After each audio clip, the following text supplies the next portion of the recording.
Em 90 segundos tu não faz nem um miojo, mas eu te ensino as matérias que tu tem até nojo. Então senta aí e começa a quebrar ATP pra ter energia pra tua mente processar e entender que a probabilidade de você ir bem no Enem tá ligada direto aos meus raps também. Então começa com humanas, só sei que nada sei, mas sei que saí da vida e pra história eu entrei. Se o clima esquenta e tua caneta falhou, fica tranquilo, a esfera dela dilatou com calor. Eu sou flúor com oxigênio, dá pra completar, evoluir melhor que o Darwin poderia imaginar. Se tinha uma pedra no caminho, pode crer que eu já chutei absoluto no rap. Eu nasci pra ser rei, criei uma sociedade aos modelos de Durkheim. O mecanismo dela própria é que diz pra onde vai minha inspiração. Thomas Edison dizia: é 1% e o restante o trabalho que faz. Então senta o rabo aí que eu vou te ensinar. Sometimes rap is the best way to learn, rapá. Eu não compreendo, pero não puedo hacer. É só estudar e ouvir as dicas que eu dou pra você. Confere suas respostas e faz tudo com calma. Manda bem na redação, faz do fundo da alma. Esse é o tópico frasal, ainda tem argumentação. E a resposta pra você eu deixei na conclusão. Se tá nervoso, se acalma pra mandar bem. E se liga nos vídeos que eu te preparo pro Enem.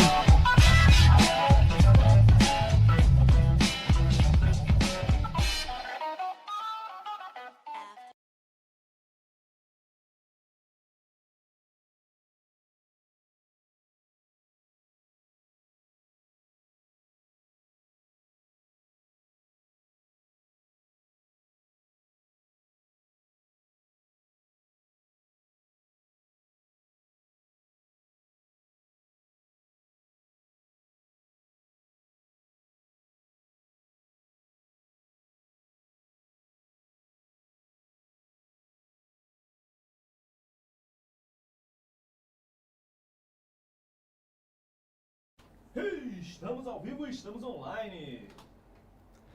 Fala galera, fala indivíduos, fala alunos do Enem, sempre um prazer inenarrável estar com vocês mais uma vez, mais uma noite, para falarmos hoje de dois conceitos, na verdade de duas correntes, né, dos pensamentos que envolvem a filosofia, que é a percepção da fenomenologia e a percepção do estruturalismo, tá? Vamos falar desses dois conceitos ao longo da aula de hoje. É relevante que você entenda que o conceito de fenomenologia é um conceito que ele era pouco cobrado até alguns anos atrás, mas que mais recentemente vem aparecendo com maior frequência na nossa prova, tá? Então vamos falar sobre ele na aula de hoje. Mas antes de falar sobre fenomenologia na aula de hoje, eu quero te relembrar uma coisa que vai ajudar a ficar mais claro esse conteúdo e esse conhecimento para você. E aí, para falar sobre isso, eu vou lá para o quadro. Chega aí, diretor.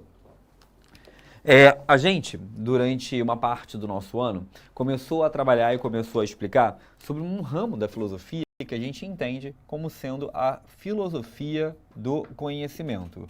Ou seja, a gente trabalhou que existe uma parte da filosofia, né, que se desenvolveu ali principalmente a partir do século XVII, que é uma parte da filosofia que tenta entender como que o homem adquire conhecimento. Vai lembrar que essa ideia de como que o homem adquire conhecimento não é uma ideia nova, né? Desde a antiguidade já se pensava sobre isso, já se tentava entender como que o homem aprende, de que forma ele compreende, da onde que vem o conhecimento humano de forma geral. Platão, Aristóteles já refletiam sobre isso. Só que nós tivemos um longo período chamado de Idade Média, onde a percepção acerca do conhecimento humano começou a ficar muito presente numa lógica religiosa, onde se acreditava que o conhecimento humano derivava puramente e exclusivamente de Deus. Quando a Idade Média acaba, a Igreja Católica passa a ter uma perda de influência, a filosofia do conhecimento ganha espaço. E essa filosofia do conhecimento, ela vai ter, como vocês já aprenderam aqui, algumas vertentes. Ela vai ter alguns grandes caminhos. Entre essas vertentes, entre esses caminhos, nós destacamos um que é o racionalismo. Né? E aí você que é bom aluno, que é nerd, vai se lembrar. Racionalismo é aquela corrente que vocês já aprenderam, que envolve a figura de um autor que é o seu autor maior, né? Que é a figura do René Descartes. Né? Descartes, que é um autor nascido lá em 1596, morto em 1650, que é o pai do racionalismo, é a grande figura do racionalismo. O que o racionalismo dizia pra gente? O racionalismo dizia pra gente que todo conhecimento humano deriva da razão. Então, repara, estamos falando de filosofia do conhecimento. Quer se entender e compreender da onde vem o conhecimento humano. Descartes dizia, sendo um autor racionalista, que o conhecimento humano deriva da razão. Além da razão, ele também falava da importância da dúvida.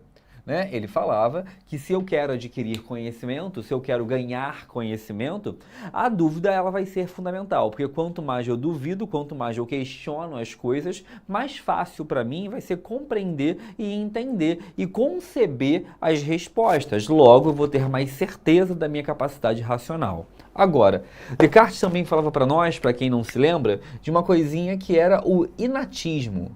Como assim inatismo? Descartes falava que o ser humano, ele nasce com ideias inatas, né? Ele fala que o ser humano nasce com ideias prévias, que estão com ele desde o seu nascimento. Descartes acredita que você, eu, todos nós, nascemos com algumas concepções ligadas à nossa existência intrinsecamente, que já nasceram conosco, são inatas a nós. A gente também pode ver isso no Enem com o nome de conhecimento a priori. Por que a priori? Porque vem antes. Né, aquilo que é prévio, aquilo que já nasce com o indivíduo. Agora, a filosofia do conhecimento, vocês também aprenderam que ela tem uma segunda grande corrente que nós nomeamos e nós chamamos de empirismo. Essa segunda grande corrente tem alguns autores importantes, mas na aula de hoje aqui, só para relembrar vocês, vamos lembrar do Locke. Né? John Locke, autor nascido em 1632, morto em 1704, e o Locke dizia para a gente o seguinte: Locke falava que o conhecimento ele se inicia na experiência, ou seja, ele se inicia naquilo que eu experimento. Ele se inicia na minha percepção, através do qual os meus sentidos, visão, audição, tato, paladar, olfato, mostram o mundo para mim, mostram a realidade para mim, mostram como o mundo se apresenta para a realidade ao meu redor. Então repara, o John Locke está falando assim, olha, eu aprendo através da minha experiência. Então, se ele está falando que eu aprendo através da minha experiência, o John Locke ele vai ser um cara que vai dizer para a gente o seguinte: ele acredita que o ser humano nasce uma tábula rasa. O que é nascer uma tábula rasa? Ele acredita que o ser humano nasce uma folha em branco, que o ser humano nasce sem nenhum tipo de composição prévia, que ele nasce vazio. Então repara, a gente está tendo aqui um debate que se iniciou lá no século XVII acerca da filosofia do conhecimento, ou seja, é um debate que se inicia lá atrás de como que o homem adquire conhecimento. Quando esse homem adquire, aprende coisas novas, nós temos duas visões. Uma que crê que o ser humano já tinha alguns conhecimentos prévios, nós chamamos disso de inatismo, ideias inatas. O ser humano já nasce com algumas concepções prévias, anteriores. Agora, também existe uma visão empírica que vai falar que não, que o ser humano adquire conhecimento através da sua experiência, através daquilo que ele experimenta. E você fala, tá, Leandro, legal, eu já entendi, mas essa aula a gente já teve, Leandro. Por que você está repetindo isso tudo? Porque eu precisava te lembrar disso. Porque, para te falar do conceito principal da aula de hoje, que é o conceito de fenomenologia, uma palavra esquisita, eu sei, eu preciso que você entenda que os autores da fenomenologia são autores que vão olhar com muito carinho para isso aqui. Vão olhar com muito carinho para o empirismo. Ah, eles são empiristas? Não, porque a preocupação deles é outra. Mas eles vão olhar com muito carinho para essa ideia de que o ser humano aprende, que o ser humano conhece, que o ser humano entende o mundo ao seu redor, experimentando as coisas, vivenciando as coisas. E aí, para te explicar isso melhor, eu vou voltar lá para o slide. Juan, chega aí. E aí, vamos lá, deixa eu te mostrar uma coisa. A fenomenologia, ela tem dois autores principais.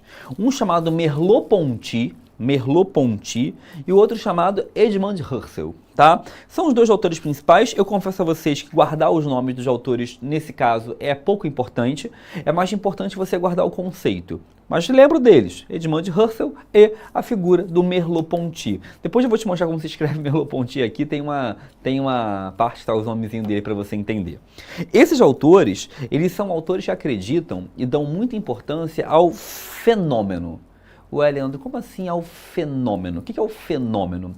Fenômeno é tudo aquilo que aparece para mim.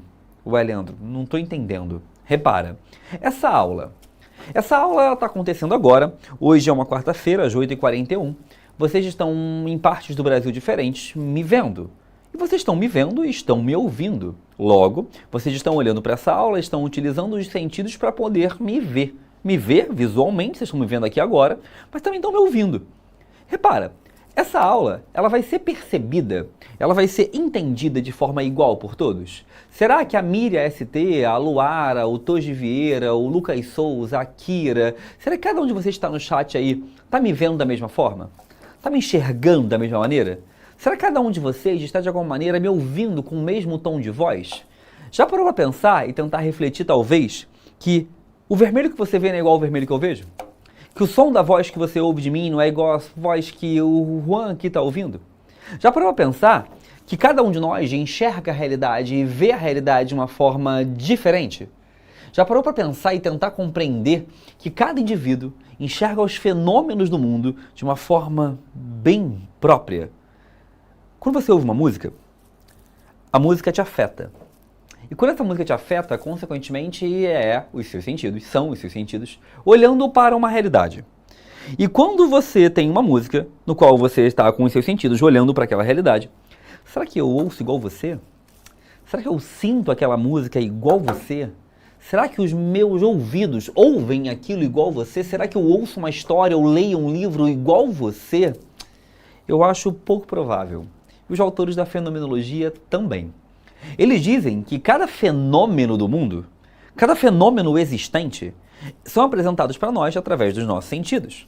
E eles vão dizer que os nossos sentidos são individuais, são próprios. Sendo assim, cada um de nós enxerga a realidade, vê a realidade particularmente, propriamente, cada um da sua maneira, que é subjetivo, que a cor para mim não é igual a cor para você, que o som para mim não é igual ao som para você, que o tato, o encostar em algo, para quem não tá vendo? Aqui, ó, deixa eu levantar pra você. Ih, fez besteira aqui, Juan. Aqui tem uma caixinha, tá vendo? Essa caixinha tá com plástico bolha aqui na frente. Esse plástico bolha, né, eu tô aqui encostando nele ao longo da aula. Eu fico sempre passando a mão aqui nele, né? Será que a sensação de encostar nesse plástico bolha e estourar cada uma bolha, ó, ouviu? Né? É igual pra todo mundo? Acho que não. E acho mesmo que não. E os autores da fenomenologia também achavam que não, porque eles falavam que cada indivíduo vai entender a realidade e os fenômenos de formas diferenciadas. E isso pode parecer algo simples, isso pode parecer algo bobo, talvez, mas eu acho genial. Eu acho genial porque a gente vive uma composição em que parece que todos os indivíduos pensam igual. Parece que a razão é algo total. Parece que a razão é algo que nos domina e todo mundo tem uma lógica de vida igual. Que as pessoas sentem as coisas da mesma maneira, que as pessoas vivem a realidade da mesma forma. A fenomenologia vai dizer que não. Ela vai dizer que cada indivíduo tem uma composição sensorial própria. Quando você bebe a Coca-Cola, ou bebe um refrigerante ou um suco, quando você bebe qualquer coisa que você beba ou que você coma, cada pessoa sente de um jeito. Então a sensação que você tem a tomar um copo de suco de laranja, a tomar um copo de mate, a tomar um copo de guaraná, não é a mesma que eu tenho. E isso, segundo eles, vão dizer que cada pessoa enxerga o mundo de uma forma. E se cada pessoa enxerga o mundo de uma forma, cada fenômeno do mundo se apresenta de uma forma. Cada fenômeno do mundo se apresenta de uma maneira. Logo, nenhum indivíduo compreende o mundo da mesma forma. Nenhum indivíduo compreende o mundo de forma igualitária, nenhum. Então eu posso te descrever com detalhes qual foi a minha experiência em, por exemplo, sei lá, pular numa piscina. E eu te falar a sensação da água tocando na minha pele. Eu posso te falar acerca do cheiro que a água tinha. Eu posso te falar do gosto que eu senti quando eu mergulhei e por acaso a água bateu em minha boca. Mas você sentiria diferente. Você pensaria diferente. Você viria e perceberia aquele fenômeno de pular numa piscina e sentir água no seu corpo de forma própria. O nome disso é fenomenologia, né? E a fenomenologia, ela é própria. Ela acredita que os fenômenos são apresentados para nós de forma particular, de forma completamente individual. E aí você, mais uma vez, pode falar, Leandro, filosofia é coisa de maluco. Filosofia não serve para nada. E eu te falo, não serve mesmo. Não serve mesmo. Ninguém nunca para em casa um dia e pensa, ai meu Deus, preciso de um filósofo agora. Não, a gente não é médico, a gente não é dentista, a gente não é alguém que vai resolver um problema como um engenheiro. Mas a filosofia é entre as coisas inúteis, talvez a mais legal de todas. Assim como a arte, assim como a música, não serve para nada, mas é muito útil. É muito útil porque você pensar sobre essas realidades faz com que você perceba e que você compreenda e que você entenda uma coisa essencial. As pessoas enxergam o mundo de forma diferente. Então você, ao olhar para o mundo, você, ao olhar para a realidade, tem uma questão fundamental que é perceber que as pessoas não estão vendo o mundo como você. Elas não estão nem ouvindo a voz como você. Elas não estão sentindo nada como você sente. Se elas não estão sentindo nada como você sente, o mundo para elas é diferente. As pessoas veem o mundo de forma diferente. E os autores da fenomenologia estão falando exatamente sobre isso. Que cada pessoa tem o seu próprio mundo. Cada pessoa tem sua própria visão. Cada pessoa tem sua própria realidade. E a partir disso, nós vamos ter alguns conceitos. Primeiro, a fenomenologia vai dizer, né, e vai trabalhar com dois autores principais, como eu te falei. O primeiro deles é o Husserl, o segundo é o Merleau-Ponty. Você não precisa diferenciar eles para o Enem. Esses autores vão cair simplesmente através do conceito fundamental acerca do fenômeno. E como o fenômeno tem a ver com percepção. O fenômeno é a nossa percepção do mundo ao nosso redor. E repara, cada corpo vivido, cada corpo existente vai ter uma experiência corporal própria. O corpo não é simplesmente algo inapto. O corpo não é algo que a gente possa considerar algo indiferente. O corpo apresenta o mundo para mim. O meu corpo apresenta o mundo para mim. O meu corpo mostra o mundo para mim, logo o meu corpo mostra a realidade para mim de uma forma particular, completamente própria, completamente individual. Vou fazer uma questão, mas antes de fazer a questão, deixa eu ver se tem pergunta aqui. Quem tá aqui? É o Peter Parker Dedico. Falou assim, ó, professor, se os fenômenos são vistos de forma diferenciada, como encarar como ciência, já que essa que se baseia em percepções equânimes? E aí tá o debate fundamental, né, que a filosofia da fenomenologia vai ter. Porque para a fenomenologia, né, a ciência é outra coisa. Os autores da fenomenologia não estão preocupados em tentar entender questões científicas, porque eles estão querendo mostrar muito mais uma percepção individual, própria, particular. Você pode encontrar padrões científicos, acerca de uma série de coisas, mas isso não impede que cada indivíduo enxergue a realidade de uma forma diferente. Eu posso fazer uma ciência ou criar uma ciência para entender como é o Sol, qual a distância da Lua. Eu posso compreender de lógica científica quais são os fenômenos das placas tectônicas. Eu posso muito bem estudar e tentar entender a questão do aquecimento global, mas cada pessoa vai sentir esse aquecimento de uma forma. O terremoto vai ser sentido por cada indivíduo de uma maneira diferente. Cada pessoa vai olhar para a Lua de uma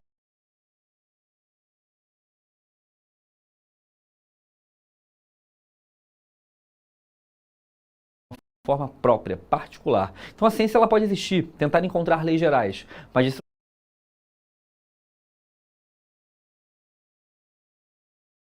impede que os fenômenos sejam sentidos particularmente por cada indivíduo. Tá bom? Dedico, de boa, tranquilo.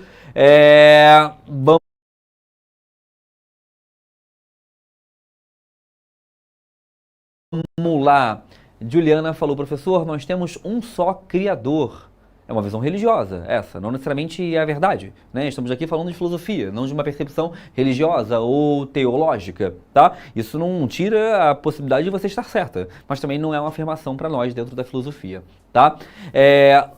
Luana perguntou, Leandro também é um Dedicat. Gente, Dedicat é muito bom, né? Dedico tem até um fã-clube, né? Muito bom. Sobe ali pra mim rapidinho, tinha uma pergunta ali que eu deixei passar. Rapidinho, logo ali, logo em cima. Ali. Até que ponto é bom ou ruim a fenomenologia? Luana perguntou. Abaixa aí pra mim, Juan, agora, pra acompanhar, deixar o chat rolar. Cara, olha só. Uma vez, eu tava dando aula, quando eu comecei a dar aula, isso faz um bom tempo, né? Você vê que meus cabelos brancos não enganam que eu não sou mais um garoto. E quando eu comecei a dar aula, eu dei aula sobre Heráclito e Parmênides. Lembram disso? Uma das primeiras aulas do ano, né? Heráclito e Parmênides são autores que são pré-socráticos. E eu acabei a aula e expliquei esses dois autores, eles são autores diferentes, né? Que pensam de forma diferente. E aí um aluno no final perguntou assim, e Leandro, legal, você falou, mostrou esses dois autores aí, mas quem tá certo? Nenhum dos dois. Ou os dois. Você que escolhe, né? A magia da filosofia é que não é matemática, né? Não é 1 mais 1 igual a 2. Se é que 1 mais 1 mais 1 é 2 mesmo, eu nem sei mais, né? Mas a magia está aí. A magia está nessa diferenciação e não existe uma verdade, obrigatoriamente falando, né? Então, assim, se a fenomenologia é boa ou ruim, depende, né? É claro que é complexo pensar um mundo onde cada um veja de uma forma. Imagina que cada pessoa olha de uma maneira diferente. Imagina pensar que cada pessoa ouve as coisas de forma diferente, que a pessoa toca e sente as coisas de forma diferente. É muito doido pensar esse mundo. É muito complexo pensar esse mundo. Mas é um tanto quanto mágico também, né? Eu acho bem mágico pensar que as pessoas ao meu redor estão vendo, enxergando e ouvindo um mundo diferente de mim.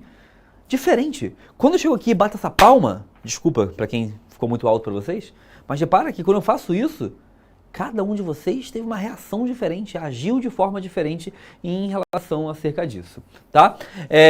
Vamos lá, vamos continuar aqui. Tá, vamos lá. Perguntinha, questão do Enem, tá? Essa questão aqui é do Enem, vamos fazer comigo aí. O filósofo reconhece pela posse inseparável do gosto da evidência e do sentido, da ambiguidade. Quando se limita a suportar a ambiguidade, esta se chama equívoco. Sempre aconteceu que mesmo aqueles que pretenderam construir uma filosofia absolutamente positiva só conseguiria ser filósofo na medida em que simultaneamente se recusaram o direito de se instalar no saber absoluto. O que caracteriza o filósofo é um movimento que leva incessantemente a saber, a ignorância, da ignorância ao saber, e um certo repouso neste movimento. Merleau-Ponty, o Merleau-Ponty está falando aqui o seguinte: o que é ser filósofo? O que é ser filósofo? Ele fala que ser filósofo tem a ver fundamentalmente com o gosto pela evidência. O gosto pela evidência é um gosto pelo conhecimento. E ele fala depois de uma outra coisa que ele fala também assim, ó, a filosofia, ela não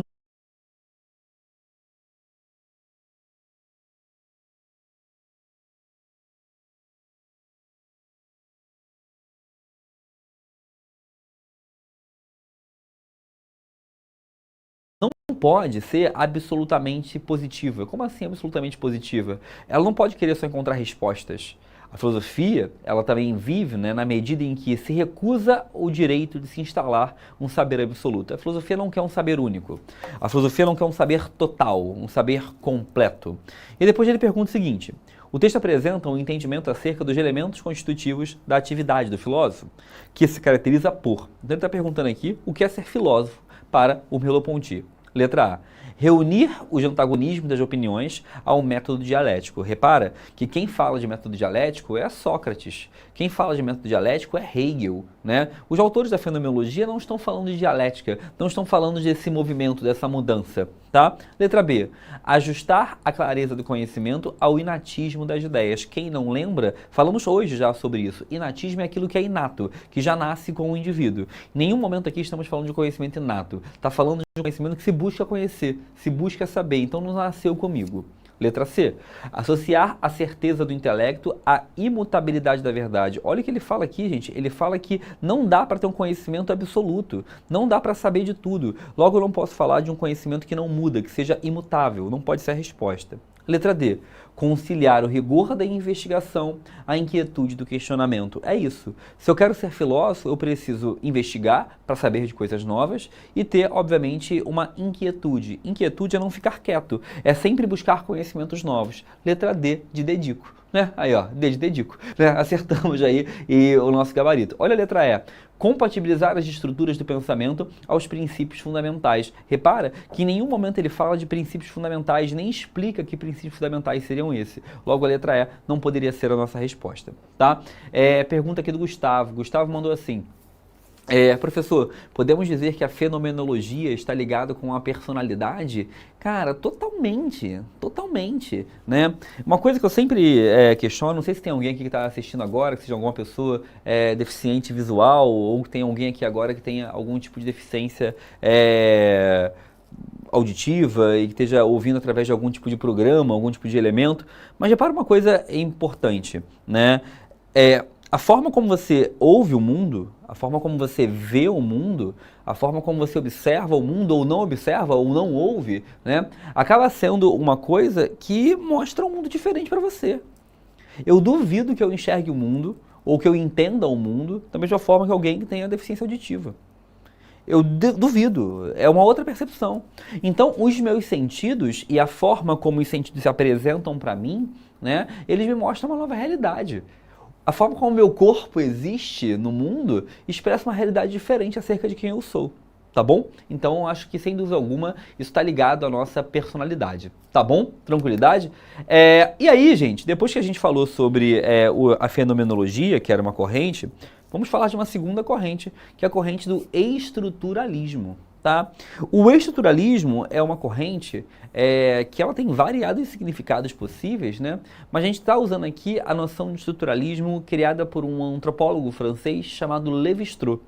Lévi-Strauss é um cara que faleceu recentemente, e quando eu falo recentemente, sejam tolerantes com o meu recente. Ele morreu, se eu não me engano, em 2008, 2009, aqui ó, 2009. né? Morreu depois de viver um bocado. O Lévi-Strauss viveu nada mais nada menos, mano, que 101 anos, né? Deu uma vivida boa aí, né? Deu uma extensão no prazo de validade aí, bacana, né? E o Lévi-Strauss, apesar de ter esse nome, Lévi-Strauss, ele não é o cara da calça jeans, tá? A gente acha que ele é o cara lá da Levi's, da calça jeans, não é essa pessoa. É o mesmo nome, tá? A calça jeans lá é a mesma coisa. Só que aqui o Lévi-Strauss é outra pessoa. Lévi-Strauss é um antropólogo importantíssimo, viveu no Brasil, trabalhou na USP em São Paulo, foi professor da USP. Muitos consideram Lévi-Strauss como o maior antropólogo de todos os tempos. Escreve um livro incrível chamado Raça e História. E o Lévi-Strauss cria o conceito de estruturalismo. O que é esse conceito de estruturalismo que o Lévi-Strauss vai estar trabalhando e vai estar falando? Ele vai dizer o seguinte, que o mundo, hoje, tem muitas culturas. Muitas culturas. E cada uma dessas culturas, elas são diferentes entre si. Quando você pensa, por exemplo, numa cultura oriunda do interior da Amazônia, ou quando você pensa numa cultura oriunda lá do Alasca, uma cultura oriunda dos desertos da Austrália, ou das estepes chinesas, ou da África subsaariana, elas são diferentes, né? Bem diferentes. E aí, quando você pensa que essas culturas todas são diferentes, você pode, obviamente, começar a pensar que se elas são diferentes, cada uma tem o seu próprio jeito, cada uma tem seu próprio comportamento, cada um tem seu próprio modelo. Só que o Lévi-Strauss vai dizer uma coisa importantíssima, ele vai dizer que todas as culturas humanas possuem algumas estruturas em comum. Ué, Leandro, como assim? Lévi-Strauss vai dizer que todas as culturas humanas possuem algumas estruturas padrões em comum. Estruturas essas que se repetem. Estruturas essas que se mantêm de forma repetida existindo. Ué, Leandro, eu não estou entendendo. Deixa eu tentar te explicar. Pensa que não existe, e não existe mesmo, nenhuma cultura humana que não tenha trabalho. Muda a forma, muda a maneira. Servil, assalariado, comunitário, mas sempre tem trabalho. Não existe nenhuma cultura humana que não tenha algo ligado à religiosidade. Não disse religião, fé, religiosidade, crença em algo transcendente. Isso tudo também é uma estrutura. Não existe nenhuma cultura humana que não tenha laços de parentesco.